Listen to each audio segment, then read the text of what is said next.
England heading to the knockouts for Euro 2020.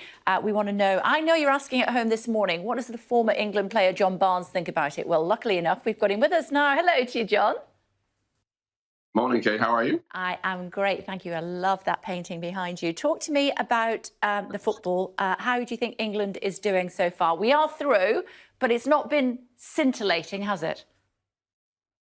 Well, the main thing is that we're through and we haven't conceded a goal because, of course, in England, we love to overemphasize how fantastic we are when we play well. And then when we don't play so well, we say how terrible we are. We're a very good side. We had a good first game against Croatia, not so good second game against Scotland. And, of course, we beat Czech Republic last night.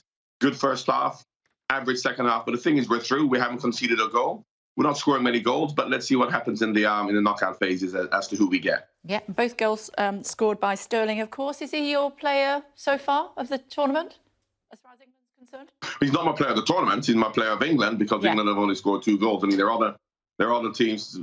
Italy have scored 7 or 8 goals. Germany looks strong. So I don't think any of the England players so far are the players of the tournament.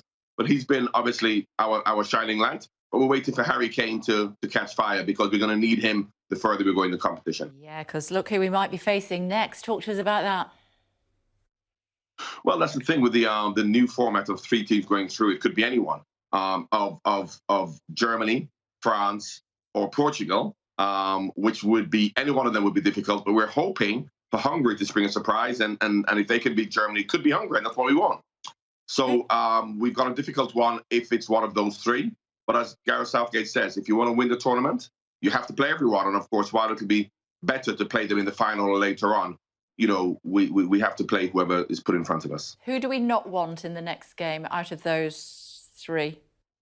I wouldn't want France. I think France are my favourites. As much as you wouldn't really want to play Germany necessarily or Portugal, but out of those 3, I think France on the team I wouldn't want to play. OK. Gareth Southgate yesterday was talking about the absence of Ben Chilwell and Mason Mount. Of course, they had to quarantine after coming into contact with a player from Scotland who was COVID positive. He described it as a bizarre situation and full of contradictions. What are your thoughts?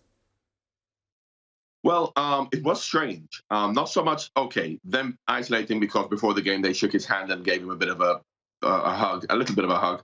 But for the Scottish players not having to isolate was strange because, of course, they would have been in the dressing room with him. They would have celebrated after the great result against England. I'm sure they would have hugged. So not so much that they had to isolate as much as they shook his hand and gave him a bit of a cuddle. In my opinion, I'm not a scientist. I don't know how the virus spreads necessarily. That seemed a bit strange. But for them to have to isolate and the Scottish team not, that seemed a bit strange. OK. And what about having 75% capacity or crowd at Wembley? Do you have a view on that? Well, of course, the view I have is that fantastic from a playing point of view that you want a crowd there. As to the safety aspect of things, I'm not, once again, I don't know. As I said, I'm not a scientist, but I do know the issue whereby certain people are saying, how can we go to restaurants, but they can go to football, or how can we not go to the theatre, but if you go to football, you can't please everybody. But I would like to trust them enough for them to, as we've seen in one of the countries, I think it was Hungary, where it's a full stadium. There are countries whereby they're allowing certain amounts of people to go back. So as to whether it should be 3/4 full or 5,000 or 10,000 or 20,000, I don't know. But it's good to see that people are getting back into football stadiums. OK. And your prediction for the Cup? Are you saying France, or do you think England can do it? Well, I'm saying France. But I'm hoping for England not to play them in the next round, and maybe we can have a France-England final.